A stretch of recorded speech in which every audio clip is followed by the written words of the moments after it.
شام میں آفاق شایان کی خیریت دریافت کرنے آیا تو وجدان اس وقت اپنے کمرے میں بیٹھا شایان کو پڑھا رہا تھا۔ وہ آتے ہی صوفے پر ڈھیر ہو گیا۔ السلام علیکم، وجدان کی آواز میں تنبیہ تھی۔ آفاق بے تحاشا ہنستے ہوئے وعلیکم السلام ورحمۃ اللہ وبرکاتہ کہتا سیدھا ہو بیٹھا اور کہنے لگا، یار یہ چنگ والے تجھے ماسٹر عبداللہ کیوں کہتے ہیں؟ انہیں تو تیرا نام مولوی عبداللہ رکھنا چاہیے تھا۔ وجدان ذرا سا مسکرا دیا۔ ارے صاحب، یہاں تو زوروں پر پڑھائیاں چل رہی ہیں، لگتا ہے شایان ٹاپ کرے گا۔ ویسے ٹیسٹ کی کیا ڈیٹ اناؤنس ہوئی ہے؟ اس نے وجدان سے پوچھا۔ اگلے مہینے کی 2 تاریخ۔ آفاق نے سر ہلا کر شایان کو دیکھا جو منہ میں پینسل دبائے کبھی اس کا تو کبھی وجدان کا چہرہ دیکھنے لگتا۔ آفاق نے محسوس کیا کہ وہ واقعی ایک دن میں بہت کمزور ہو گیا تھا، مگر اس وقت تو وہ حشاش بشاش بیٹھا تھا۔ آفاق کو شرارت سوجی، وہ ایک دم سے شایان کے بیگ میں کچھ ڈھونڈنے لگا۔ کیا ڈھونڈ رہے ہیں انکل؟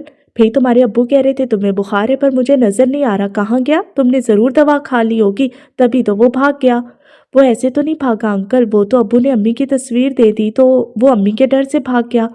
آفاق جو بچے کے ساتھ مذاق کو انجوائے کر رہا تھا ٹھٹک کر بولا، امی کی تصویر؟ ہاں، یہ دیکھیں میری امی کی تصویر۔ اس نے سائڈ میں رکھا فریم اٹھا کر آفاق کی طرف بڑھایا تو آفاق نے اب کہیں جا کر نوٹ کیا کہ ملیحہ کی تصویر وجدان کے بیڈ کے سائڈ ٹیبل پر فریم ہوئی رکھی تھی۔ فریم ہاتھ میں پکڑتے ہوئے اس نے وجدان کو دیکھا جس نے نظریں جھکا دیں، پھر آہستہ سے اٹھ کر باہر چلا گیا۔ آفاق کی نظریں بھی اس کے تعاقب میں دروازے تک گئی تھی، جبکہ ناسمجھ بچہ ان دونوں کی کیفیتوں سے بے خبر معصومیت سے پوچھ رہا تھا، انکل میری امی اچھی ہے نا؟ میں ابھی آتا ہوں، آفاق عجلت میں اس سے کہہ کر باہر آ گیا۔ وجدان اسے ٹیرس میں مل گیا تھا۔ وہ ریلنگ پر کوہنیاں ٹکائے سر جھکا کر نیچے دیکھ رہا تھا۔ آفاق اس کے پیچھے جا کھڑا ہوا۔ وہ بہت ضد کر رہا تھا آفاق، وجدان نے مڑے بغیر کہا، جیسے اس کی آہٹ پہچان گیا ہو۔ آفاق چلتا ہوا اس کے برابر ریلنگ تھام کر کھڑا ہو گیا۔ وجدان کو اس کی خاموشی شرمندہ کر رہی تھی۔ وہ دھیمی آواز میں کہنے لگا، یہ سب وقتی ہے، کچھ دن گزر جانے تو پھر میں اسے سمجھا بجھا کر ملیحہ کی تصویر واپس لے لوں گا۔ لیکن اس تصویر کا کیا جو اس کے ذہن میں فٹ ہو چکی ہے؟ اس کی بات سن کر وجدان نے لب بھینچ لیے۔ بچہ ہی تو ہے، بہل گیا تو بھلا بھی دے گا۔ محض خیال ہے تمہارا، اس کے اندر ماں کا احساس جاگ چکا ہے، وہ بہلے کا نہیں، سوال کرے گا کہ اگر ملیحہ اس کی ماں نہیں تھی تو پھر اس کی ماں کون تھی؟ اس نے تو 9 سال میں کبھی مجھ سے یہ سوال نہیں پوچھا۔ اس کا ہرگز یہ مطلب نہیں کہ 9 سال بعد تم سے یہ سوال نہیں پوچھے گا۔ آج اگر بہل بھی گیا تو آئندہ کسی وقت وہ ہر صورت اپنے سوال کا جواب جان کر رہے گا۔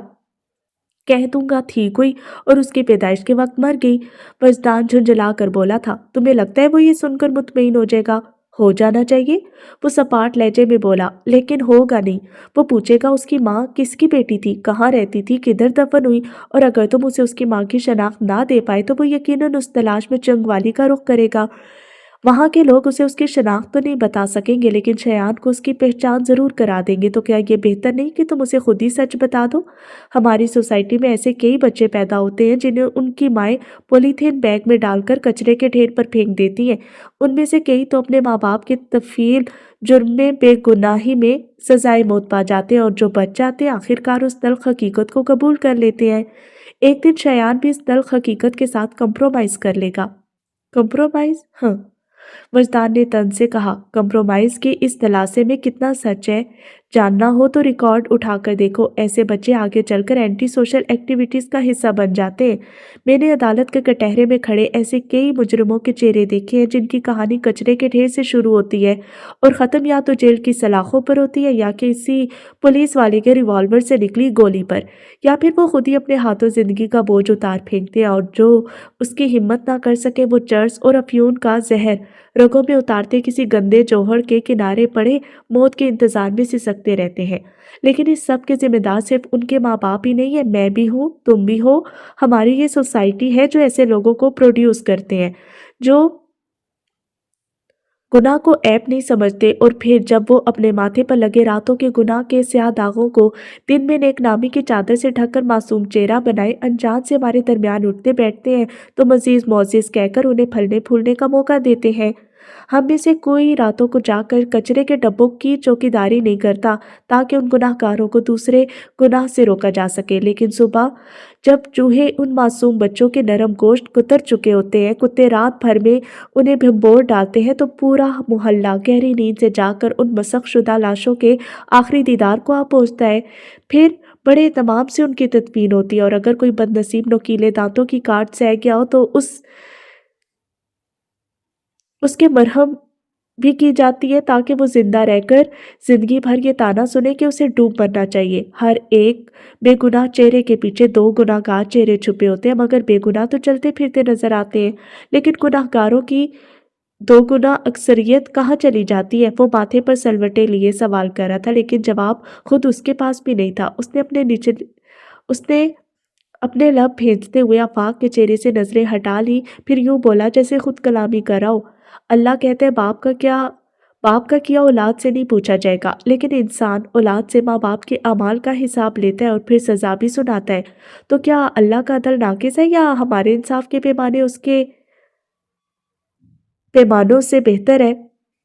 लेकिन नहीं, जिससे खुद इंसाफ से गुजरना हो वो मुनसिफ कैसे हो सकता है? वो अचानक आफाक की तरफ देखकर पलटा। तुम चाहते हो मैं भी उस सफ में खड़ा हो जाऊं? जब मैंने शयान के माँ बाप का चेहरा नहीं देखा तो उसे वो आईना क्यों दिखाऊं जिसमें उसके अधूरे वजूद की बिगड़ी हुई तस्वीर नजर आएगी? अगर वो अपनी नजरों से गिर गया तो चोट मुझे आएगी। सवाल सिर्फ शयान की जिंदगी का नहीं आफाक, ध्यान से देखो तो मेरी जिंदगी भी जुड़ी है और मैं तो जिंदा ही उसके लिए हूँ। अगर वो मुझसे खो गया तो मैं जिंदा रह के क्या करूंगा? आफाक को सचमुच यूं लगा कि वजदान उससे जिंदगी की भीख मांग रहा हो।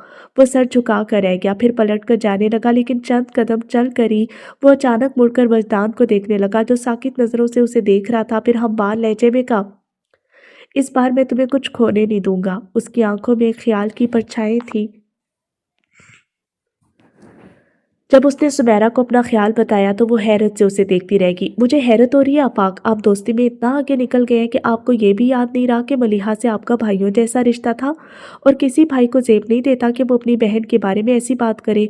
जब वो अपनी बात कह चुकी तो आफाक ने पुरसकून अंदाज में कहा, मुझे सब याद है। वो मोहब्बत ही जो मलिहा ने वजदान से की थी और मेरे दिल में उनकी मोहब्बत का बहुत एहतराम है।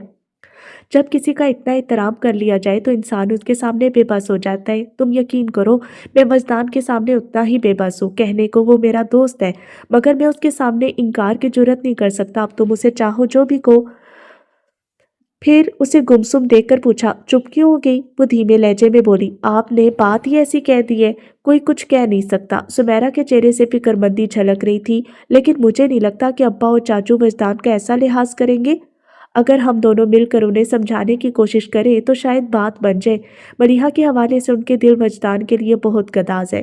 बल्कि ऐसा कौन सा शख्स है जो मलिहा से मोहब्बत रखता और उसकी मौत के बाद उसने वजदान को दिल में जगह न दी हो?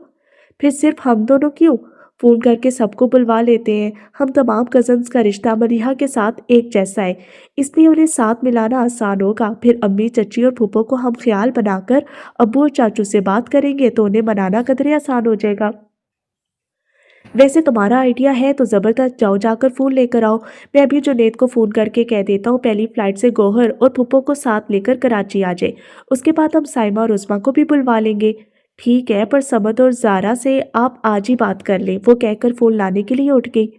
आफाक को अपने कज़न्स को अपना हम ख्याल बनाने में दिक्कत नहीं हुई। उन सब ने मलिहा और वजदान को एक दूसरे के लिए बर्बाद होते देखा था और शायद इसी का असर था कि सब ने आफाक की बात पर इत्तफाक किया और उसकी हदायत पर हॉल में जमा हो गए।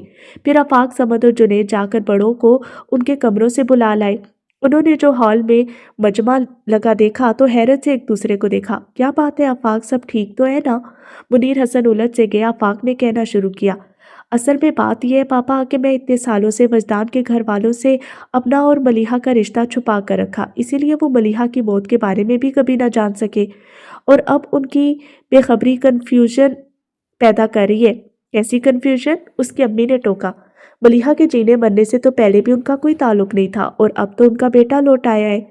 यहीं से तो कन्फ्यूजन शुरू होती है कि उनका बेटा अकेला नहीं लौटा, उसके साथ एक बच्चा भी है जिसे वो अपनी दानस में वजदान की हकीकत औलाद समझ रहे हैं। तो उससे मलिहा का क्या ताल्लुक? आमना न सब्जी से बोली। ताल्लुक ये आमना भूपो कि वो क्योंकि ये नहीं जानते कि वजदान मलिहा के इंतकाल के बाद जहनी तवाज़ुन बिगड़ जाने के बायस घर से चला गया था, इसलिए उनका ख्याल है कि वजदान ने मलिहा से शादी करने के लिए घर छोड़ दिया था और फिर उससे शादी भी कर ली और शयान उन दोनों की औलाद है। क्या? बेक वक्त सबकी जुबानों से निकला। फिर इफ्तिखार हुसैन नागवारी से बोले, किसी की बेटी के बारे में वो लोग इतनी बड़ी बात कैसे सोच सकते हैं और क्या वजदान ने भी उन्हें नहीं रोका? उसे पता चलता तो वो रोकता। उसे तो चंद दिन पहले इत्तफाकन ये बात मालूम हुई जब शयान ने सबके बीच बैठे हुए मलिहा की तस्वीर ये कहकर दिखाई कि वो उसकी अम्मी है। उस वक्त मैं भी वहां पर था। वजदान तो शॉक्ड रह गया। फिर उसने फौरन ही मलिहा की तस्वीर शयान से ले ली, मगर मलिहा के साथ वो बच्चा इतना अटैच्ड हो गया कि सिर्फ तस्वीर छिन जाने पर बीमार पड़ गया। और जब तक उसे मलिहा की तस्वीर वापस ना कर दी गई, खाना पीना तो दूर, उस बच्चे ने दवा तक लेने से इनकार कर दिया था। वो सांस लेने को रुका तो मुनीर हसन ने हैरत से सवाल किया, लेकिन मलिहा की तस्वीर शयान को कहाँ से मिल गई? आफाक बेख्तियार झिझक सा गया, फिर संभल कर बोला, वजदान ने कभी मलिहा की कुछ तस्वीरें खींची थी जो उसके जाने के बाद उसके घर वालों के हाथ लग गई। फिर जब वजदान लौटा तो उसकी ज़हनी हालत के पेश नज़र खुद डॉक्टर ने भी मना कर दिया कि उससे मलिहा का जिक्र ना किया जाए, वो डिप्रेस्ड हो जाएगा। और मुझसे पूछने की शायद उन्होंने ज़रूरत महसूस नहीं की, और उनके ज़हनों ने हालात व वाक़यात को जोड़कर एक कहानी तैयार कर ली जो बज़ाहिर सच्ची लगती है। मगर मसला ये नहीं, उन्हें तो समझाया जा सकता है, मसला शयान का है। इन 5 महीनों में ये कहानी उसे इतनी बार सुनाई गई है कि मलिहा का तसव्वुर उसके दिमाग में रासिख हो चुका है। अव्वल तो वो बच्चा इतना छोटा है कि उसे समझाना मुमकिन नहीं, लेकिन अगर उसे किसी तरह समझा भी लिया जाए तो वो ये फितरी सवाल ज़रूर पूछेगा कि फिर उसकी माँ कौन है। और वजदान उसे सच बताना नहीं चाहता, लेकिन उसके मतवक्के सवाल का जवाब भी उसके पास नहीं। शयान के जहन में तजस्सुस बेदार हो जाएगा। फिर अगर उसने खुद से अपनी माँ को ढूंढने की कोशिश की तो उसे ज़्यादा सफ़र करने की ज़रूरत नहीं पड़ेगी। उसे सिर्फ उस गांव तक सफ़र करना पड़ेगा जहाँ वो पैदा हुआ, और अब एक तकलीफ दे सच वहाँ उसका मुंतज़िर है। और यही ख्याल वजदान को परेशान कर रहा है। उसके दिल में ये खौफ बैठ गया कि अगर शयान को पता चला तो वो उसे खो देगा। मेरे वजदान की आंखों में ये खौफ एक बार पहले भी देखा था, जब उसे मलिहा की एंगेजमेंट का पता चला था, लेकिन उसने मलिहा को खो दिया। जरा सोचे, मलिहा को खोकर वो पागल हो गया था, अगर शयान को भी खो दिया तो मर जाएगा। अल्लाह ना करे। सुमेरा की अम्मी बेख्तियार अपने कलेजे को थाम कर रह गई। इफ्तिखार हसन भी एक पल को बेकरार हुए थे, फिर तफक्कुर से गोया हुए। अब इस परेशानी का क्या हल? आफाक ने उन्हें देखा। एक हल है, लेकिन शायद उसे कबूल करना आप लोगों के लिए मुश्किल हो। वो रुका और बहन भाइयों के चेहरे देखे जो उसकी हिम्मत बंधा रहे थे। क्यों ना हम शयान को मलिहा के बेटे की हैसियत से कबूल कर लें? उसकी बात खत्म भी नहीं हुई थी कि मुनीर हसन धाड़े, तुम्हारा दिमाग खराब हो गया है। फिर उन्हें अचानक एहसास हुआ कि आफाक उम्र के उस हिस्से में है कि अब उन्हें उससे इस लहजे में बात नहीं करनी चाहिए, तो वो चुप होकर अपना गुस्सा जब्त करने लगे। तुमने ऐसी बात कहने की जुर्रत भी कैसे की? तुम्हें जरा शर्म नहीं आई? उसकी अम्मी मलामत कर रही थी। आमना भी नाराजगी से बोली, क्या हो गया आफाक? अपने दोस्त की मोहब्बत में इतने अंधे हो गए हो कि बहन के नाम पर मनगढ़ंत कहानियां बनाते? तुम्हें जरा एहसास नहीं हुआ? दूर बैठे जुनैद ने जो देखा कि आफाक पर चढ़ाई हो रही है तो फौरन उठकर उनके पास आया। अम्मी प्लीज, और मोमानी जान, आप भी जरा सोचे तो ये मनगढ़ंत कहानियां वजदान के जीने का बहाना बन सकती हैं। अब कोने भी दुबका समझ भी आगे आया।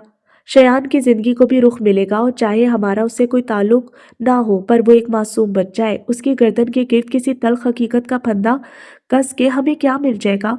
और अल्लाह भी तो कहता है दूसरों के ऐब ढको। हमें तो खुश होना चाहिए कि हमारी मलिहा कितनी किस्मत वाली है, वरना लोगों के अच्छे अमल उनकी मौत के साथ ही रुक जाते हैं। पर मलिहा मर जाने के बाद भी किसी का पर्दा बनी रहेगी। सुमेरा पस्त लेकिन मुस्तहकम आवाज में बोली तो उसकी अम्मी उसे घूरने लगी। ये भला क्या तुक हुई? किसी का पर्दा रखने के लिए मलिहा के सर से चादर उतार दे? वो हमारी बेटी जैसी थी। हम कैसे अपनी कवारी बेटी के लिए कहते कि वो किसी की बीवी, किसी के बच्चे की माँ थी? साइमा उनकी बात सुनकर एहसान से बोली, अगर मलिहा आपकी बेटी थी तो वजदान को भी तो आप और अब्बू अपना बेटा मानते हैं, बल्कि उस घर में उसका जो भी मकाम है वो आफाक की वजह से नहीं, आप दोनों की वजह से उसे मिलाए। फिर आखिर उसने क्या किया था? सिर्फ मोहब्बत, जिसके लिए वो 10 साल से सजा काट रहा है और आखिरी सांस तक काटता रहेगा। क्या उसका दुख आपका दिल नहीं दहलाता? उसकी उम्र रायगा गई है, कम से कम एक सुख उसे मिल जाने दे। साइमा की आवाज़ में उदासी घुल गई थी, जिसने उसकी अम्मी को भी दिल गिरफ्ता कर दिया था। फिर जब बोली तो उनकी आवाज़ में भी पहले जैसी तेजी नहीं थी। ऐसा नहीं है कि वजदान की बर्बादी हमें नजर नहीं आती, लेकिन झूठ कैसे बोले? इस झूठ पर तो अल्लाह भी गुनाह नहीं देता जो किसी के फायदे के लिए बोला जाए, जबकि यहाँ तो एक बेगुनाह की जिंदगी का सवाल है। गौहर ने धीरे से कहा तो वो उसे देख कर रहेगी। फिर कब से खामोश बैठे इफ्तिखार हसन से बोली, आप क्यों चुप बैठे हैं भाईजान? जरा देखे तो बच्चे क्या कह रहे हैं। वो संजीदगी से कहने लगे, बच्चे अब बड़े हो गए आमना और खुद भी बच्चों वाले बन गए, मगर अफसोस अभी तक ये रिश्तों की नज़ाकत नहीं समझ सके। मजदान से क्या शिकायत, उसकी अपनी मजबूरियां हैं। मगर आफाक तुम बताओ, किसी और का गुनाह अपनी बहन के सर डालने के लिए तुम्हें हिम्मत कहाँ से मिली? आफाक गुनाह के लफ्ज पर उछल ही तो पड़ा था। मैं मलीहा के सर कोई गुनाह नहीं डाल रहा, और ना मैं कुछ ऐसा सोच सकता हूँ। मैं तो ये कह रहा हूँ कि हम वजदान के घर वालों के ख्याल की तस्दीक कर दें कि वाकई मलीहा और वजदान की शादी हो गई थी। फिर शयान की पैदाइश पर मलीहा का इंतकाल हो गया जैसा वो समझते हैं, और इसमें तो गुनाह का कोई पहलू नहीं निकलता। इस कहानी का सबसे बड़ा ऐब यही है कि यह झूठी है। तुम खुद शादीशुदा और इस रिश्ते की नज़ाकतों और तकाज़ों से वाकिफ़ हो। निकाह के बंधन में बंधे दो लोगों के दरमियान ये नज़ाकतें काबिल एहतराम है, मगर जिनके बीच ये ताल्लुक ही ना हो उनके बारे में ये कहना कि वो मियाँ बीवी थे, बज़ाते खुद एक इल्ज़ाम है। और तुम इस इल्ज़ाम से भी आगे निकल कर दुनिया से कहलवाना चाहते हो कि मलिहा शयान की माँ थी। वो अजीब से लहजे में बोले कि आफाक पहलू बदल कर रह गया। मैं इन गहराइयों के बारे में दानस्ता सोचना नहीं चाहता। वो पेशानी मसलते हुए धीमे लहजे में नजरें चुराता हुआ बोला तो इफ्तिखार ने दबे दबे गुस्से से कहा, तुमने तो किसी भी गहराई के बारे में नहीं सोचा। जो झूठ तो तुम दुनिया को सुनाना चाहते हो उसे सच करना मलिहा के इख्तियार में था, मगर उसने ऐसा नहीं किया। क्या कहोगे मजदान के घर वालों से कि मलिहा ने घर से भागकर शादी की थी क्योंकि भाई साहब तो इस खेल में शामिल किए नहीं जा सकते? मैं मलिहा के लिए ये अल्फाज कभी इस्तेमाल नहीं करूंगा, बल्कि कहूंगा कि मलिहा फूफा जान को मना नहीं सकी तो हमारे घर आ गई ताकि हम उन्हें मना लें। फिर जब वो नहीं माने तो आपने और पापा ने अपने हाथों से रुखसत किया था। आप समझ रहे हैं ना? कोई कभी नहीं कह सकेगा कि मलिहा घर से भागी थी, बल्कि कहेंगे बाप के घर से ना सही, मामू के घर से सही, लेकिन वो बुजुर्गों की छाँव में विदा हुई थी। आफाक की बात से वो गमजदा से हो गए थे। थके थके लहजे में बोले, सच कहूँ आफाक, तो वाकई अगर मलिहा के दिल की बात मुझे उसकी ज़िंदगी में पता चल जाती तो मैं भाई साहब की मुखालफत मोल लेकर भी मलिहा को वजदान के साथ रुखसत कर देता। वो मुझे इतनी ही अजीज़ थी और उसे भी अंदाज़ा होगा कि मैं उसकी ख्वाहिश का एहतराम करूँगा। फिर भी उसने मुझसे कुछ नहीं कहा, तो इसलिए कि मैं वो इस मान को तोड़ना नहीं चाहती थी जो हर बाप को अपनी औलाद पर होता है। उसने खुद पर जबर कर लिया, मगर बाप की चौखट पार नहीं की। मुझे उसकी इस सादतमंदी पर फख्र होता है कि मरते दम तक उसने बाप की इज्जत संभाली, और उसके मर जाने के बाद तुम लोगों से कहो कि वो उन खुद गर्जों में से थी जो अपने दिल की खुशी के लिए हर हद तोड़ देते हैं। क्या ये मलिहा के साथ ज्यादती नहीं? शायद। वो इकरार में सर को जरा सा हिलाकर कह रहा था, लेकिन मुझे ये भी यकीन है कि अगर मलिहा कहीं से आ जाए तो वजदान की मोहब्बत में जान देने वाली वजदान की खातिर इस ज्यादती को हंसते हंसते बर्दाश्त कर लेगी। आपको मालूम है वजदान कौन है? इफ्तिखार हसन चुप से रह गया। पापाक रवानी से बोल रहा था, वजदान वही शख्स है जिसने मलिहा की मोहब्बत में अपने 10 साल फूंक डाले, और मैं जानता हूँ अपनी बाकी की जिंदगी भी वो इसी फ्याजी से लुटा देगा। लोग कहते हैं हम उसकी मोहब्बत में दीवाने हैं, और वजदान को लोगों ने दीवाना कहा। हाथों में पत्थर लिए पागल पागल की सदाएं लगाते उसके पीछे भागे, उसे संसार किया। बेरहमी से फेंके गए पत्थर उसे लहूलुहान कर देते, मगर फिर भी मलिहा का तसव्वुर नहीं टूटता। वजदान की इस हालत को सोचकर मेरी रूह कांप जाती है, और वो ये सब सहता रहा। भला किसने मोहब्बत में दुनिया भुलाई है? लेकिन वजदान अपना आप भूल गया। कहाँ ऐसे लोग मिलेंगे कि एक मोहब्बत में मर जाए और दूसरा जिंदा भी हो तो मुर्दों से बदतर। मैं मलिहा का भाई हूँ, मगर मेरे ही सामने वजदान मलिहा का जिक्र करते हुए बेख्तियार हो जाता है। उसे एहसास भी नहीं होता कि वो क्या कह रहा है, और मैं महसूस करके भी उसे टोक नहीं पाता। टोकूं भी कैसे जब वो दोनों ही एक दूसरे के लिए हर हद से गुजर गए? तो फिर मैं हद किस तरह से लगाऊं? आफाक की सरगोशियों में ढली आवाज़ सुनकर सुमेरा की आंखें भर गई। इफ्तिखार हसन की हालत ऐसी थी जैसे आफाक ने उनकी शाहरग पर हाथ धर दिया हो। पापा, ताया जान। आफाक ने उन दोनों को मुखातिब किया तो वो शकिस्तगी से उसे देखने लगे। आप दोनों मलिहा से बहुत मोहब्बत करते हैं ना? मलिहा की खातिर वजदान के लिए कुछ ऐसा कर दे उसके लिए हवा में घुटन कम हो जाए, वो सांस नहीं ले पाता। इफ्तिखार हसन बेसाख्ता नजरें चुराते उठ के, और किसी ने भी उन्हें जाने से नहीं रोका। उनके जाने के बाद आफाक मुनीर हसन के हाथ थाम कर मिन्नत से बोला, पापा प्लीज। तो वो बेबसी से बोले, तुम जो बात कह रहे हो वो बहुत बड़ी है। वजदान की खातिर ना सही, मलिहा की खातिर। उसे इसी मलाल से तो मार डाला था कि फूफा जान ने उसकी मोहब्बत को कबूल नहीं किया। आज आप तो उसका लिहाज करते हुए वजदान को इस खौफ से छुड़ा लें कि एक दिन वो शयान को खो देगा। पापा प्लीज, शयान वजदान की जिंदगी की आखिरी खुशी है। इस खुशी को उसके पास रहने दें। कहीं ये खुशी भी उससे खो गई तो उसकी उम्र रायगा हो जाएगी। आफाक की बातें उन्हें झिंझोड़ रही थी। वो एकदम ही उसकी बात काट कर बोले, बस आफाक, अब और कुछ मत कहना। पापा वजदान, आफाक ने कुछ कहने की कोशिश की थी। उनको जाता देखकर जुनैद ताई से मुखातिब हुआ, आप तो शयान वाली बात के लिए राजी हैं? उन्होंने कुछ कहा तो नहीं, मगर नम आंखों से उसे तकने लगी। ख्वातीन को उदास देखकर उन सब को उम्मीद हो चली थी कि 3 मोहरे तो पट गए। सुमेरा की अम्मी दुपट्टे से आंखें साफ करते हार मानने के अंदाज में बोली, अच्छा ठीक है, मैं इफ्तिखार से बात करती हूँ। सच? खुश तो सब हुए थे, पर उनकी बेटियां तो खिल उठी और एक जुबान होकर बोली, तो उन्होंने वार्निंग देना भी जरूरी समझा। हाँ, लेकिन मैं सिर्फ बात करूंगी, मनाना तुम्हारा काम है। मैं इस उम्र में मियाँ की झिड़कियां नहीं सुन सकती। भाभी, आप उनकी बातों में क्यों आ रही हैं?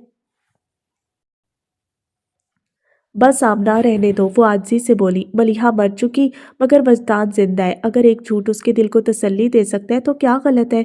मुझसे उसकी उदासी देखी नहीं जाती। अगर शयान को खोने का धड़का उसके दिल से निकल जाए तो शायद उसके चेहरे पर मुस्कुराहट आ जाए। मैं दिल से चाहती हूँ वो मलिहा को भूल जाए, और शयान ही वो मुश्किला है जो वजदान के जहन से मलिहा का ख्याल झटक सकता है।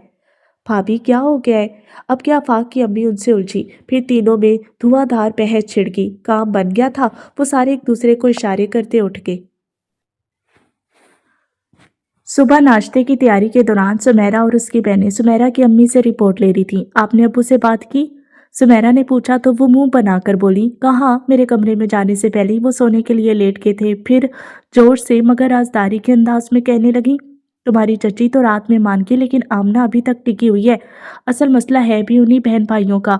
कोई एक भी मान जाए तो बाकी दो अपने आप कमजोर हो जाएंगे। उनका जोश सर्द हो चुका था कि फिर किसी ख्याल ने उसे उभार दिया। वो उस्मा का बाजू दबोच कर कहने लगी, तुम सारे इफ्तिखार के पीछे पड़े हो, मुनीर से क्यों नहीं कहते? क्योंकि अब्बू ही भाइयों में बड़े हैं। अगर वो मान गए तो बाकी दो राजी ना हो, फर्क नहीं पड़ेगा।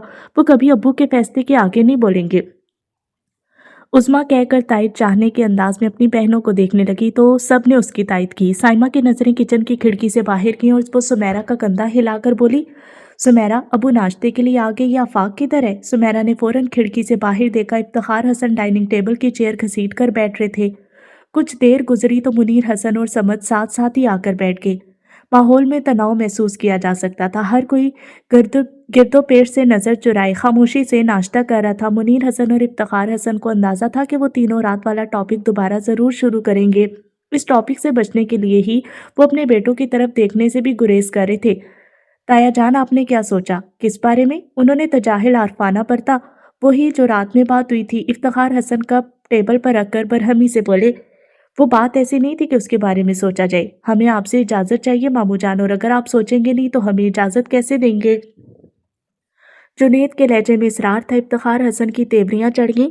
इजाजत मांगनी है तो मुझसे नहीं, भाई साहब से मांगो। उनका यहाँ क्या जिक्र? बिना सोचे ही समद के मुंह से निकला। फिर उसे फौरन ही अपनी बात के बेतुके होने का एहसास भी हो गया।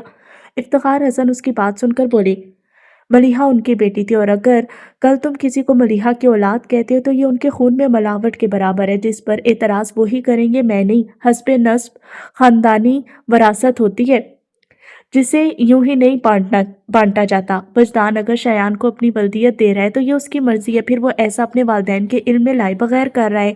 अगर मुस्तफ़ा अजीम को पता चल जाए तो वजदान की खातिर वो एक ले पालक की हैसियत से तो शयान को शायद बर्दाश्त कर ही लेंगे, मगर वो कभी उसे अपना वारिस तस्लीम नहीं करेंगे। अजहर फारूकी की बात तो दूर है, कभी जाओ उनकी ज़मीनों पर। वहाँ जानवरों की मंडी जैसा एक बड़ा बाड़ा है जिसमें हर नस्ल का चौपाया मौजूद है, सवाए खच्चर के, क्योंकि उसकी नस्ल दोगली है। जिस शख्स को जानवरों की नस्ल में मिलावट पसंद नहीं, वो अपनी नस्ल में आमेजिश का बर्दाश्त कर लेगा। अजहर फारूकी को अपने आला नस्ब का गरूर है। वो अपने गरूर का ताज कभी भी किसी की नाजायज़ औलाद के सर पर नहीं सजाएंगे। आप क्या सिर्फ उनकी वजह से एतराज़ कर रहे हैं? जुनैद के सवाल पर वो रुख बदल कर दूसरी तरफ देखने लगे। आपको याद है खालू जान से हमारी आखिरी मुलाकात कब हुई थी? उसने एक और सवाल किया, फिर उनके जवाब का इंतजार किए बगैर कहा, मलिहा के सोइम पर। और आज मलिहा को गुजरे हुए 10 साल से ज्यादा का अरसा गुजर चुका है। इस दौरान नूरुल हुदा भी आया तो बस एक बार। उसके अलावा इन दोनों खानदानों के बीच 10 साल से कोई राब्ता नहीं हुआ, और आइंदा भी ऐसा होने की कोई उम्मीद नहीं। फिर उन्हें कैसे पता चलेगा कि दुनिया में कोई ऐसा भी है जो मलिहा को माँ कहता है? माँ। उसने मिठास से उस लफ्ज़ को अदा किया। ये लफ्ज़ कितना मुकद्दस, कितना काबिल एहतराम है। मलिहा को इससे अच्छा खिताब और क्या मिलेगा? इफ्तिखार हसन ने कोई जवाब ही नहीं दिया, और मुनीर हसन जो पहले लाताल्लुक से नाश्ते में मसरूफ थे अब चेहरे पर अजीब से तासुरात लिए खामोश थे और उनके सामने पड़ा नाश्ता यूं ही ठंडा हो रहा था। वो तीनों ही महसूस कर रहे थे कि उन्होंने अपने बड़े भाई की तायद में अभी तक कुछ नहीं कहा। उन्हें यह खामोशी अपने हक में महसूस हो रही थी। खामोशी का वक्फा तवील हो गया था, जिसे आखिर आफाक ने तोड़ा। आप दोनों फूफा जान को सिर्फ मलिहा की मौत के लिए जिम्मेदार समझते हैं, लेकिन क्या वजदान की बर्बादी उनके जिम्मे नहीं? ये दोनों इल्जाम लाजिम व मलजूम है, लेकिन फूफा जान अकेले मुलजिम नहीं। मेरा ज़मीर मुझे भी इन इल्जामों में उनके साथ शामिल रखता है। इफ्तिखार हसन और मुनीर हसन ने जरा सा चौंक कर उसे देखा। समद और जुनैद भी हैरत से उसे देखने लगे, जो सर को झुकाए नीची निगाह किए कह रहा था, आपको बेखबरी का फायदा हासिल है, मगर मैं वो शख्स हूँ जो मलिहा की जिंदगी में ही पूरा सच जान गया था। मेरे पास 3 दिन की मोहलत थी और मैं उन 3 दिनों में बहुत कुछ कर सकता था, मगर मैंने कुछ नहीं किया। मुझे कुछ करने का ख्याल ही नहीं आया। मैं साहिल पर खड़ा उन दोनों के डूबने का नजारा करता रहा, यहाँ तक कि वो दोनों डूब गए। यकीनन आफाक की आंखों में नमी आ गई, जिसे उसने अंदर ही अंदर रोकते हुए सिलसिला कलाम जारी रखा। मेरी गलती ये थी कि मैं उनके जज्बों की गहराई को समझ ही नहीं सका। समझता भी कैसे? एक अंगूठी ने मलिहा को बांध लिया और गुरेज के इशारे ने वजदान के रास्ते बदल दिए। तो मैंने सोचा, उन्हें अगर मोहब्बत थी भी तो वहां तक नहीं पहुंची जहां एक दूसरे के लिए चोट से ही जाती है, मगर उनकी मोहब्बत तो वहां तक पहुंच चुकी थी जहां चाहे जाने वाले शख्स के एहतराम में अपने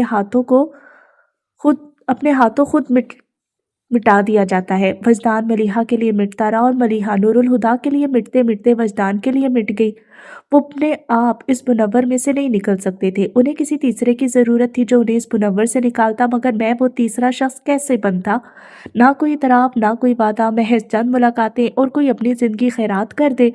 ऐसी कोई मिसाल कानों ने सुनी कब थी? मगर मैं फिर भी शर्मिंदा हूँ पापा। उसने सर उठाकर मुनीर हसन को पुकारा। मुझे ऐसा लगता है कि शयान की सूरत में मुझे वो मौका दिया गया है कि मैं अपनी गलती का अजाला कर सकूं। फिर शायद वजदान का सामना करते हुए मुझे नदामत ना हो। मैं इस बार साहिल पर बैठकर वजदान के डूबने का नजारा नहीं करूंगा। मुनीर हसन उसकी आंखों में फैली सुर्खी को देखते रह गए। आज ऑफिस से हाफ डे ले लेना। आफाक उसके गैर मुतल्लिक जुमले पर अचंभे से बोला। क्यों? वो उसका जवाब देने के बजाय बोले, मैं वजदान को भी लंच के बाद ऑफ कर दूंगा। तुम उसके घर जाकर शयान को कुछ दिनों के लिए यहाँ ले आना। एक तो उसका एडमिशन टेस्ट होने वाला है, दूसरा वजदान तो शायद इतराज ना करे, लेकिन उसके घर वाले शयान को हमारे घर कुछ दिन रहने की इजाजत क्यों देंगे? मुनीर हसन बोले तो उनके लहजे में सुकून था। एडमिशन टेस्ट की तैयारी यहाँ भी हो सकती है, और वजदान के घर वाले तुम्हें शयान को साथ ले जाने से कैसे रोक सकते हैं? आखिर तुम उसके मामू हो।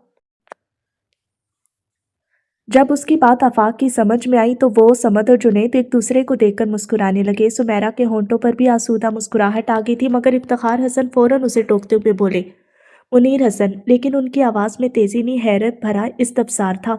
मैं जानता हूँ इफ्तिखार भाई, आप क्या सोच रहे हैं। ये सोच मेरे जहन में भी है, लेकिन मैं वजदान के लिए भी सोच रहा हूँ। अगर हम इस झूठ की तस्दीक कर दें तो नुकसान कोई नहीं, लेकिन ये फ़ायदा ज़रूर होगा कि वजदान के जहन से बोझ हमेशा के लिए उतर जाएगा। लेकिन अगर हम तरदीद करते हैं तो आज या कल वजदान को एक और खसारे से गुजरना होगा। आप सही गलत के चक्कर से निकल आए। हमेशा और हर मामले में सही और गलत का टैग लगाना मुमकिन नहीं होता। बाज़ चीज़ें इसलिए होती हैं कि उन्हें किसी टैग के बगैर कबूल कर लिया जाए। उनके सही या गलत होने का फैसला खुद वक्त करता है। इफ्तिखार हसन ने फिर कुछ नहीं कहा और सामने रखे कप में बची ठंडी चाय के आखिरी घूंट हलक से उतारने लगे। लेकिन मुनीर हसन ठंडे नाश्ते पर कनात नहीं कर सके और बुलंद आवाज में किचन के दरवाजे की तरफ मुंह करके कहा, सुमेरा बेटा, नाश्ता ठंडा हो गया है और ले आओ। वो दोनों ही नाश्ता करके जा चुके तो आफाक पुरसोच अंदाज में बोला, यार इस कहानी में बहुत झोल है, मेहनत करनी पड़ेगी। कैसे झोल? जुनैद ने हैरत से पूछा तो आफाक ने कहा, हमें हर सूरत इस बात पर कायम रहना है कि मलिहा की शादी हमारी सरपरस्ती में हुई थी, जिसका मतलब हुआ कि जब वजदान लापता हुआ तो उसका अता पता हमारे पास था और मैंने जानबूझकर सालों साल वजदान की फैमिली को इल्म रखा। उसके साथ ही वजदान की इत्तफाकन वापसी भी धोखा ही लगेगी। फिर शायद वो वजदान की मेंटल कंडीशन वाली बात को भी मन घड़त कहानी समझे। ज़ारा पुरसोच अंदाज में बोली, अगर वजदान की फैमिली का हम पर से एतबार उठ गया तो वाकई शकूक व शुबहात का कोई अंत नहीं। और उससे भी बड़ी मुश्किल ये है कि मैं किसी भी चीज़ की वजाहत नहीं दे पाऊंगा। आफाक का अंदाज ऐसा था जैसे देर तक इस मसले को सोचते वो थक गया हो, मगर हल फिर भी ना मिला। ये वाकई बड़ा मसला हो जाएगा। अगर हम उनकी नज़रों में मशकूक हो गए तो हमारी कहानी पर भी आसानी से एतबार नहीं करेंगे, और हो सकता है कि तस्दीक करने की कोशिश में वो सच तक पहुंच जाए। फिक्रमंदी से कहता समझ चुप हुआ तो सब परेशान सूरत बनाए सर हिलाने लगे। सुमेरा ने उनके चेहरों को देखा और कहा, इसमें इतना सोचने की क्या ज़रूरत है? जो बात नाकाबिले एतबार ठहरे वो बात ही ना करें। क्या मतलब? आफाक समझा नहीं। अरे भी झूठ बोलने के बजाय सच बोले कि वजदान ने जब घर छोड़ा मलिहा के इंतकाल को 24 घंटे गुजर चुके थे, तो शयान कहानी में कैसे शामिल होगा? खुफिया शादी के जरिए। सुमेरा ने कहा। मतलब? इस बार उस्मा ने वजाहत चाही तो सुमेरा समझाने लगी। देखिए, मलिहा की शादी तो मामुओं की सरपरस्ती में ही होगी, यानी खुफिया शादी। वो बोलकर दांत तलब नजरों से सबको देखने लगी, पर उनके चेहरे बदसतूर होंक बने देखकर सुमेरा ने कहा, क्यों बई, क्या हुआ? समझ नहीं आया। सबने कोर्स में सर नफी में हिलाए तो सुमेरा कहने लगी, कोई बात नहीं, मैं समझाती हूँ। देखो, मलिहा की डेथ से 1 साल पहले वजदान और मलिहा की शादी हुई, वो प्रेग्नेंट हुई। फिर 21 दिसंबर 1981 की रात शयान को जन्म देते हुए मलिहा की डेथ हो गई और 22 दिसंबर को वजदान अपने बेटे को लेकर चला गया। कहाँ? भला हम कैसे जान सकते थे? वो चुप हुई तो जुनेद बेसाख्ता बोला, जबरदस्त। अब आग सुमेरा की बनाई कहानी पर कोई सवाल नहीं उठ सकता। बस इस रफ आइडिया को थोड़ा पॉलिश करने की ज़रूरत है। और फिर इस कहानी की नोक पलक सवारी जाने लगी। जब हर जाविये पर गौर कर लिया गया तो आफाक अपनी जगह से उठा। चलो तैयार हो जाओ, शयान को लेने जाना है। बस हम दोनों जाएंगे? मेरा मतलब है अम्मी या चची जान में से कोई साथ नहीं होगा, सुमेरा ने कहा। नहीं, आज झूठ बोलने का दिन है, इजाज़त देना और बात है। लेकिन जब उनके सामने मलिहा और शयान के बीच झूठे रिश्ते का पुल बांधा जाएगा तो उनके लिए चुप रहना मुश्किल हो जाएगा। फिर क्यों हम इन्हें इस मुश्किल में डालें? शयान को लेने के लिए बस मैं और तुम ही जाएंगे। ठीक है, आप चले, मैं आती हूँ, वो आफाक से कहती उठ गई। उन दोनों को वजदान के घर के लाउंज में बैठे काफी देर हो गई थी, मगर दोनों में से किसी की समझ में नहीं आ रहा था कि बात कहाँ से शुरू करें कि अचानक शयान बाहर से भागता हुआ आया और आफाक की गोद में चढ़कर बैठ गया। अंकल, आप जवाद को क्यों नहीं लाए? मैंने उसके साथ क्रिकेट खेलनी थी। आज आफाक उसे मलिहा के हवाले से देख रहा था। शायद इसीलिए मासूमाना खुबकी से मुंह फुलाता वो हमेशा से ज्यादा अच्छा लगा था। आफाक को उस पर ढेरों प्यार आ गया तो जवाब दिए बगैर मुस्कुराता वो उसके गाल चूमने लगा। बेटा, पहले सलाम करते हैं, वजदान ने टोका तो शयान ने लहराता हुआ सलाम किया। अस्सलाम वालेकुम अंकल। वालेकुम अस्सलाम। आफाक ने उसी के अंदाज में जवाब देकर वजदान से कहा, अब इसे ये भी कह दो कि मुझे अंकल ना कहा करे, खैरियत सी महसूस होती है। हाँ, ये तो है, अंकल का लफ्ज़ तो गैरों के लिए बना है। आयशा फौरन उसकी तायद करती बोली, फिर शयान को मुखातिब किया, शयान, तुम आफाक को चाचू कहा करो, आखिर ये वजदान के भाइयों जैसा है। और आफाक को बात करने का मौका मिल गया। वो सोच कर बोला, चाचू नहीं आंटी, आप मुझे इससे मामू कहलवाएं, क्योंकि वजदान मेरे भाई जैसा है, लेकिन मलिहा का तो मैं भाई ही था। क्या? आयशा के साथ मुस्तफ़ा, अजीम और अनीका भी बुरी तरह चौंके। वजदान भी ठटक गया। जी हाँ, आफाक उनके हैरान चेहरों पर नजर डालता आराम से कह रहा था, मलिहा मेरी फूफोजाद बहन थी। एक इंकशाफ था और उनकी समझ में नहीं आ रहा था इस इंकशाफ पर किस रद्द अमल का इजहार करे, लेकिन वजदान की छठी हिस्स ने उसे कोई इशारा किया था। वो तेज लहजे में बोला, बस आफाक, इसके बाद कुछ मत कहना। लेकिन क्यों? मैं पापा और ताया जान की इजाज़त लेकर इसीलिए आया हूँ कि अंकल और आंटी मलिहा और मेरे रिश्ते के बारे में जान जाए, और मैं उन्हें यह भी बता दूँ कि शयान मेरा भांजा है। आफाक ने पापा और ताया जान का हवाला इसीलिए दिया था कि वजदान खामोश हो जाए। वो वाकई चुप सा हो गया था, फिर लब खींच कर उठा और लाउंज से चला गया।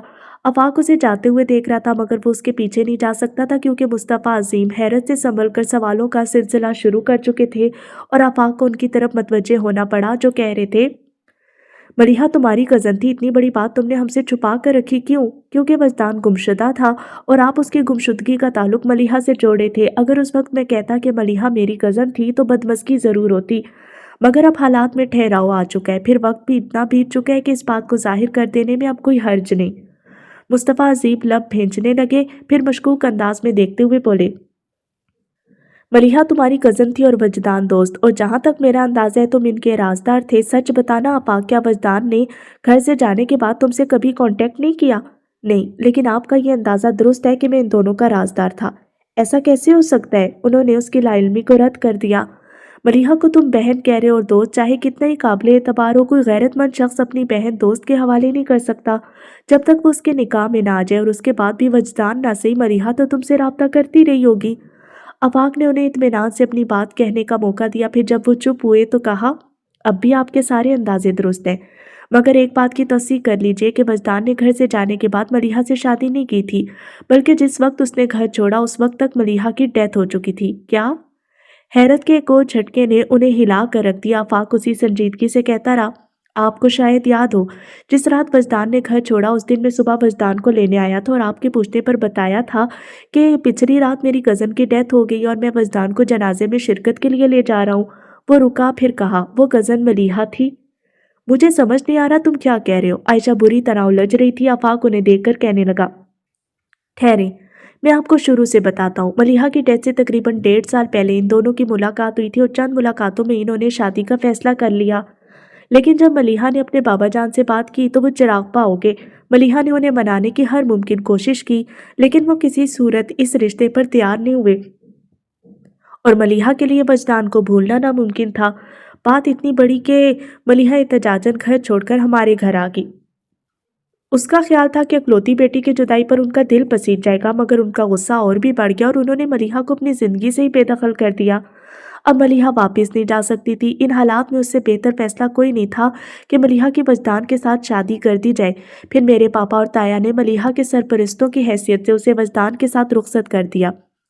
वजदान ने आप लोगों से छुपकर शादी की क्योंकि उसे खदशा था कि मलीहा के बाबा जान की तरह आप लोग भी इस मामले में इशू बना लेंगे, जबकि इस शादी को टाला नहीं जा सकता था क्योंकि मलीहा को फूफा जान से बहुत मोहब्बत थी और उनकी तरफ से ताल्लुक तोड़ लिए जाने के बाद वो डिप्रेशन का शिकार रहने लगी थी। उसे जज्बाती सहारे की ज़रूरत थी जो उसे वजदान के अलावा कोई नहीं दे सकता था। इसलिए वजदान ने कुछ वक्त के लिए अपनी शादी को खुफिया रखने का फैसला किया। फिर शादी के कुछ महीनों बाद आपाक घर से रट कर आए जुमलों को रवानी से अदा करता जा रहा था कि बोलते बोलते उसकी जुबान लड़खड़ा कि इसके लिए बात को जारी रखना मुश्किल हो गया। तो चुप होने के साथ ही सर को झुकाते हुए उसने गैर महसूस अंदाज में अपना चेहरा छुपा लिया जो एकदम ही सुर्ख हो गया था।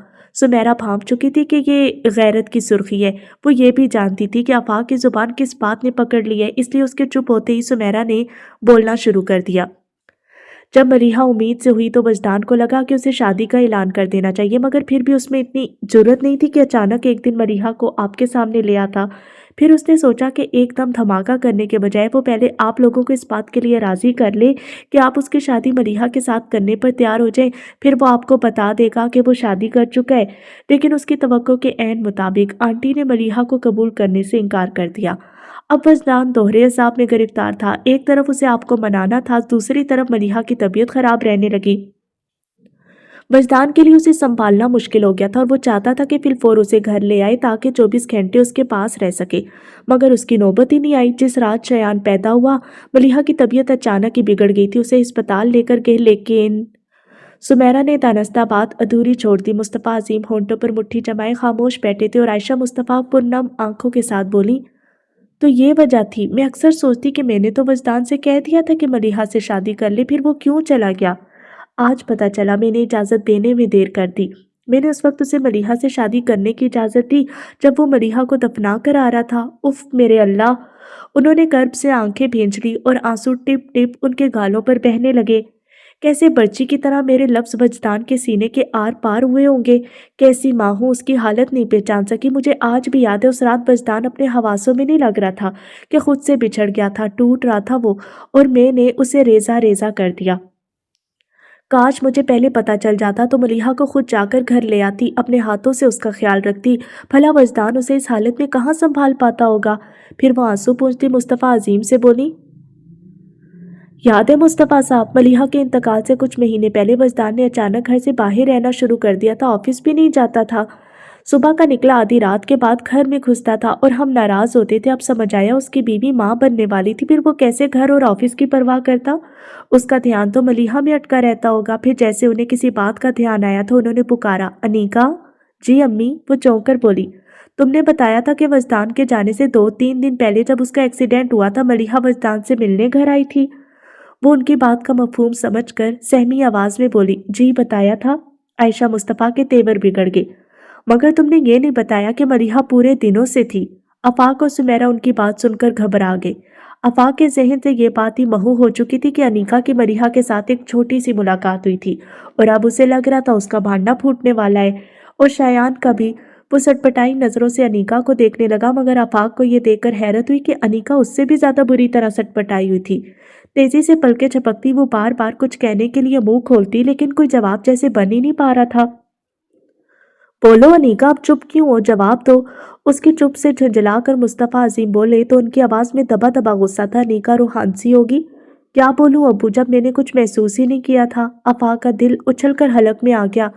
کیا بات کر رہی ہو؟ عائشہ پہلے سے بھی تیز لہجے میں بولی۔ جس عورت کے ہاں 2-4 روز میں ولادت ہونے والی ہو اسے تو کنواری بھی پہچان لے، اور تم جو اس وقت بھی ایک بچے کی ماں تھی اتنا بھی نہ دیکھ سکی کہ ملیحہ امید سے ہے؟ انیکا اتنی دیر میں خود کو سنبھال چکی تھی، بولی امی میں سچ کہہ رہی ہوں، میں نے کچھ محسوس نہیں کیا تھا، اصل میں پہلے ہی وجدان کی طرف سے پریشان تھی۔ پھر جب ملیحہ نے بتایا کہ وہ ملیحہ فاروقی اور وجدان سے ملنا چاہتی ہے تو مجھے فطری طور پر غصہ آ گیا۔ شاید اسی لیے میں نے اسے ٹھیک سے دیکھا ہی نہیں، یا شاید دیکھا بھی ہو تو دھیان نہ دیا گیا ہو، کیونکہ وجدان تو یہی کہہ رہا تھا کہ ملیحہ سے شادی کرنا چاہتا ہے۔ یہ کب کہا تھا کہ کر چکا ہے جو اس طرف دھیان جاتا؟ اور پھر ملیحہ نے شال لے رکھی تھی، حالانکہ 10 سال پرانی بات ہے، پھر بھی مجھے یاد ہے کہ ملیحہ کالے رنگ کی ساڑی میں تھی اور اس نے اپنے گرد میرون کلر کی شال خوب پھیلا رکھی تھی، ہو سکتا ہے اس لیے بھی میں دیکھ نہیں پائی۔ آفاق اور سمیرہ سکون کا سانس لیتے ایک دوسرے کو دیکھ کر مبہم سا مسکرائے تھے، حالانکہ انیکا چشمدید گواہ تھی، پر اس کا وہ حال تھا کہ مجھے خود اپنی نگاہوں پر اعتبار نہیں۔ اس کا عذر سن کر بھی عائشہ کہے بغیر نہیں رہ سکی۔ بہو، تخلیق کے عمل سے گزر رہی ہو تو کہ گزرے بھی اس کے ناز اٹھاتے ہیں، اور ہمارے پوتے کی بیوی شوہر کی خبر لینے چوکھٹ پر آئی بھی تو تم نے اسے دروازے سے لٹا دیا۔ تم نے بہت زیادتی کی ہے نیکا۔ وجدان کو پتہ چلا ہوگا تو کتنا برا لگا ہوگا اسے کہ آج تک ناراض ہے۔ ٹھیک ہی تھا پھر جو وہ اپنے بچے کو لے کر چلا گیا۔ بھلا وہ اپنے بچے کو اس گھر میں لے کر کیوں آتا جس گھر میں اس کے بچے کی ماں کو پاؤں رکھنے کی اجازت نہیں ملی؟ بیتی باتوں کا دکھ کرنے سے کیا ہوگا؟ انہیں ماضی کا افسوس کرتے دیکھ کر مصطفیٰ عظیم نے دھیرے سے کہا، پھر آفاق کی طرف مڑے، تم یقین کرو ہم سب کو ملیحہ کی جواں مرگی کا بہت افسوس ہے۔ میں تمہارے تایا سے بھی خود جا کر تعزیت کروں گا۔ بے شک ملیحہ کے انتقال کو طویل مدت گزر چکی ہے، مگر ہمیں تو آج معلوم ہوا ہے کہ وہ تمہاری بہن تھی۔ بلکہ تم مجھے ملیحہ کے والد کا بھی پتہ بتا دو، میں ان سے بھی ملنے جاؤں گا۔ ایسا سوچے بھی مت، آفاق گھبرا کر بولا۔ کیوں؟ میں نے بتایا نا وہ اس رشتے پر خوش نہیں تھے۔ وہ تو تب کی بات تھی، مصطفیٰ عظیم الجھ کر بولے۔ بات اب بھی یہی ہے؟ کیا بیٹی کی موت بھی ان کا غصہ ٹھنڈا نہ کر سکی؟ وہ حیرت سے بولے، پھر ایک خیال کے تحت پوچھا، اور ملیحہ کی وفات کے بارے میں تو جانتے ہیں نا؟ ہاں، بلکہ وہ ملیحہ کی آخری رسوم میں شامل تھے، لیکن انہوں نے ایک بار بھی شیان کی طرف نہیں دیکھا۔ آفاق اس خیال سے جلدی سے بولا کہ وہ ملیحہ کے جنازے میں بابا جان کی شمولیت کو ان کی طرف سے نرمی نہ سمجھ بیٹھے۔ حد ہو گئی۔ مصطفیٰ عظیم کو یقیناً برا لگا تھا۔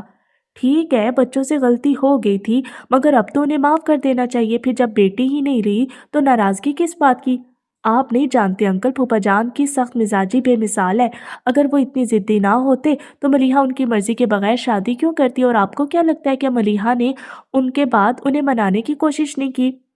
ملیحہ نے بہت جتن کیے کہ وہ وجدان کو قبول کر لے، مگر پھوپھا جان ٹس سے مس نہیں ہوئے۔ موت برحق ہے اور ایک دن سب کو مرنا ہے، لیکن یہ بھی سچ ہے ملیحہ کو پھوپھا جان کی ناراضگی نے موت سے پہلے مار دیا تھا۔ اسے اپنے بابا جان سے بہت محبت تھی، وہ ان کی ناراضگی کے ساتھ سمجھوتا نہیں کر سکی۔ ان کی انا پرستی کا اندازہ لگائیں کہ وجدان کے ساتھ ان کی پہلی ملاقات ہی ملیحہ کے جنازے پر ہوئی تھی، اور اس دن بھی انہوں نے وجدان کو مخاطب کرنا گوارا نہیں کیا، اور اس دن سے لے کر آج تک انہوں نے ایک بار بھی وجدان سے ملنے کی کوشش نہیں کی۔ آفاق یہ سب اس لیے کہہ رہا تھا تاکہ مصطفیٰ عظیم بابا سے ملنے کا خیال ہی ذہن سے جھٹک دے۔ وجدان نہ صحیح شیان سے ملنے کو تو دل چاہتا ہوگا، آخر ان کا نواسا ہے، ان کا خون ہے۔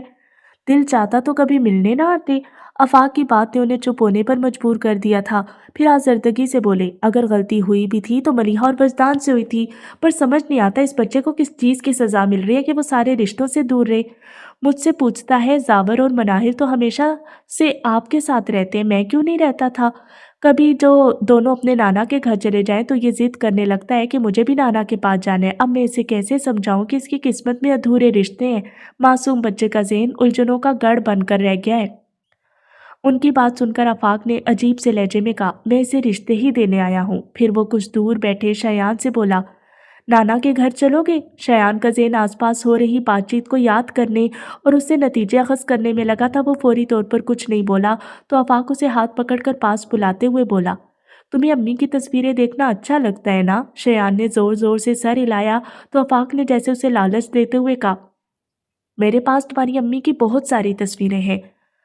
آپ امی کے بھائی ہیں؟ اب उसने अपने जहन की बैटरी स्टार्ट की। आप मुझे अम्मी के बारे में बताएंगे? हाँ, लेकिन अगर तुम मेरे घर चलकर रहने पर तैयार हो जाओ तो। आफाक की बात खत्म भी नहीं हुई थी कि वो उछलकर बोला, मैं आपके घर जाऊंगा। फिर सुस्त होकर बोला, लेकिन अब्बू से पूछना होगा। तो चलो उनसे पूछते हैं। आफाक उसका हाथ पकड़कर खड़ा हो गया तो आयशा बोली, पूछना क्या है, बस जाकर वजदान को बता दो, तब तक मैं उसे तैयार करती हूँ। ठीक है। आफाक उसका हाथ छोड़कर बाहर आ गया। वजदान सर दोनों हाथों पर गिराए सीढ़ियों पर बैठा। आफाक उसके बराबर आकर बैठा तो वजदान सर उठाए बगैर बोला, ये सब करने की क्या जरूरत थी? जरूरत को तुम मुझसे बेहतर जानते हो। वजदान ने गर्दन मोड़कर उसे देखा और कहा, मैं उसे समझा लेता। मान लो वजदान के शयान के ज़हन से मलिहा का तसव्वुर जुदा करना तुम्हारे बस में नहीं था। वजदान बेबसी से चेहरा मोड़कर सामने देखने लगा, फिर थकन भरी आवाज में बोला, अब मैं मुनीर अंकल और इफ्तिखार अंकल का सामना कैसे करूंगा? आदत हो जाएगी। उसके लहजे में लापरवाही थी। तुम्हें ऐसा नहीं करना चाहिए था। वजदान ने मलामत की। तो और क्या करता? आफाक चिढ़ गया। उस दिन जब शयान मलिहा को अम्मी कहकर उसकी तस्वीरें दिखा रहा था तो वहां जवाद और फायजा भी थे, जो मलिहा को दूसरे हवाले से जानते हैं। वो तो शुक्र था कि उन्होंने मलिहा को नहीं पहचाना, लेकिन शुक्र करने का यह मौका हमेशा नहीं मिलता। फिर तुम क्या करते? वजदान ने कोई जवाब ही नहीं दिया। खामोशी की इस दीवार को शयान की आवाज ने तोड़ा, जो अब्बू अब्बू पुकारता उन दोनों की तरफ भागा चला आ रहा था। करीब आने पर वो अपनी स्पीड कम किए बगैर वजदान के सीने में घुस गया तो वजदान हल्के से धिक्के से पीछे हो गया। फिर उसके सर पर चपत लगाकर बोला, ब्रेक तो लगा लिया करो। मगर वो अपनी ही कहने लगा, पता है अब्बू, मामू कह रहे हैं वो मुझे नाना के घर लेकर जाएंगे। वजदान हक्का बक्का रह गया। फिर आवाज पाकता सा आफाक से बोला, तुम इसे बाबा जान के घर लेकर जा रहे हो? आफाक बुदका, मेरी शामत आई है, उसे वहां लेकर गया तो फूफा जान मुझे जान से मार देंगे। मुझे उनके घर जाना भी नहीं। शयान के नाराजगी से कहने पर वो दोनों उसे देखने लगे। क्यों बेई? आफाक ने दिलचस्पी से पूछा तो वो बदसतूर मुंह फुलाए कहने लगा, उन्होंने अम्मी को डांटा था, वो गंदे हैं। ऐसा नहीं बोलते। वजदान ने फौरन टोका, जबकि आफाक ने हल्का सा मुस्कुराते हुए कहा, जब ये इस तरह से बातें करता है तो मुझे यकीन होने लगता है कि यह मलिहा का ही बेटा है। वजदान दानस्ता तबसरे से गुरेज करते हुए बोला, अच्छा सुनो, तुम इसे लेकर जा रहे हो तो वापस कब तक छोड़ने आओगे? पहली बार मलिहा का बेटा बनकर मेरे घर जा रहा है, 10-12 दिन तो रुकेगा ही। मैं शयान के बगैर इतने दिन नहीं रह सकता। वजदान तेजी से बोला, ज्यादा से ज्यादा 2 दिन, परसों शाम ने इसे वापस छोड़ जाना। देखेंगे। आफाक ने बेनियाजी से कहा तो वजदान उंगली दिखाकर बोला, अगर तुम इसे छोड़ने नहीं आए तो मैं खुद इसे लेने आ जाऊंगा। कहा ना देखेंगे। आफाक का अंदाज हनूज वही था। फिर सारा वक्त वजदान उसे यही ताकीद करता रहा कि 1-2 दिन के बाद वो शयान को भेज दे, और आफाक भी लापरवाही से सर हिलाता रहा। रात के खाने के बाद जब वो जाने लगे तो सब उन्हें गाड़ी तक छोड़ने बाहर आ गए। रुखसत के लिए हाथ मिलाते हुए वजदान फिर से ताकीद करने लगा, बस कल का दिन काफी है, परसों इसे ले आना। आफाक चिढ़कर आयशा से बोला, आंटी आप इसका बैग भी तैयार कर दें। तो वजदान ने बेबसी से कहा, मजाक मत करो, मैं वाकई शयान के बगैर नहीं रह सकता। मैंने कभी एक दिन के लिए भी इसे खुद से अलग नहीं किया, और वो मेरे बगैर उदास हो जाएगा। हाँ ये तो है, बल्कि देखो वो अभी से उदास हो गया। उसने गाड़ी की तरफ देखा जिसके ड्राइविंग सीट पर शयान बैठा था। तुम बहुत ही बदतमीज इंसान हो। और गाड़ी के पास आकर ड्राइविंग सीट का दरवाजा खोलकर पांव बाहर रखे अंदर सीट पर बैठते हुए शयान को बाजुओं में जकड़कर सीने से लगा के प्यार करते हुए बोला, वहां जाकर शरारत मत करना, और उदास हो जाओ तो मामू से कह देना, वो तुम्हें मेरे पास ले आएंगे। फिर सुमेरा उसे कहने लगा, भाभी जरा ख्याल रखें, ये सारा वक्त खेलता ना, रेस का एडमिशन टेस्ट होने वाला है। खाने का भी ध्यान रखें, ये टाइम पर खाना नहीं खाता और दूध से तो भागता है, आपको जबरदस्ती पिलाना पड़ेगा। तुम बिल्कुल फिक्र मत करो, मैं शयान का पूरा ख्याल रखूंगी। सुमेरा ने उसे मुतमईन करने को कहा। तभी आफाक जो दरवाजे में छुपकर खड़ा उनकी बातें सुन रहा था, वजदान के कंधे पर हाथ मारकर मतवज्जे होते हुए बोला, जिसे सिखा रहे उसे 2 बच्चे पालने का तजर्बा है, और आप बाहर आइए। आफाक ने उसे बाजू पकड़कर बाहर निकाला, फिर ले जाकर मुस्तफ़ा अजीम के बराबर खड़ा कर दिया। जरा इसे पकड़ कर रखिए ताकि मैं जा सकूं। फिर वजदान के उतरे हुए चेहरे को देखकर मजाक उड़ाता हुआ बोला, और गाड़ी में जा बैठा। फिर इंजन स्टार्ट करते गाड़ी को गेट से बाहर निकाल ले गया। मुस्तफ़ा अजीम ने वजदान की तरफ देखा, जो कुछ सोचता हुआ गेट से बाहर सड़क को देख रहा था। जिंदगी में यही एक उलझन बची थी, वो भी सुलझ गई। अब तुम्हें फैसला कर लेना चाहिए। वजदान चौंक कर उन्हें देखने लगा। कैसा फैसला? दोबारा घर बसाने का फैसला। वापस गर्दन मोड़ते हुए वजदान सामने देखने लगा। जिंदगी में ऐसे शख्स की ज़रूरत हमेशा रहती है जो दुख सुख बांट सके। थक जाओ तो थकन समेटे, लड़खड़ाओ तो हाथ थाम ले। फिर अभी तुम्हारी उम्र भी इतनी नहीं है कि तन्हाई को आदत बना लो। अब भी तुम्हारे सामने ज़िंदगी का लंबा सफ़र बाकी है। ये सफ़र अकेले नहीं कट सकेगा। मैं अकेला कहाँ हूँ, मेरे पास शयान है। उसकी बात पर मुस्तफ़ा अज़ीम बोले कि फ़ैसला तुम्हारी ही नहीं, शयान की भी ज़रूरत है। उसे माँ मिल जाएगी। तुम कब तक उसे अकेले संभालते रहोगे? बच्चे पालना मर्दों के बस की बात नहीं। वजदान बोला, मैंने उस वक्त भी शयान को संभाला था जब उसकी माँ पैदाइश के फ़ौरन बाद ही उसे छोड़ गई थी। फिर अब क्यों नहीं संभाल सकता? फिर कुछ सालों की बात है, वो जवान हो जाएगा, तब तो मुझे उसे संभालने की ज़रूरत ही नहीं रहेगी। वो उसे बेबसी से देखते हुए बोले, शादी मर्द की ज़रूरत होती है वजदान, तुम कब तक इस ज़रूरत से आंख चुराओगे? लेकिन मुझे कोई ज़रूरत महसूस नहीं होती। तुम मलिहा को भूल नहीं सकते? कुछ तवक्कुफ के बाद उन्होंने पूछा तो वजदान ने नज़र झुकाते हुए आहिस्तगी से कहा, भूल भी जाऊं तो याद आती रहेंगी। और मुस्तफ़ा अज़ीम मायूसी से सर झुकाकर पलट गए। मगर अंदर जाने से पहले उन्होंने मुड़कर देखा तो वजदान पोर्च की तेज़ रोशनियों में गुमसुम खड़ा था। उसे देखकर आप भरते वो अंदर चले गए।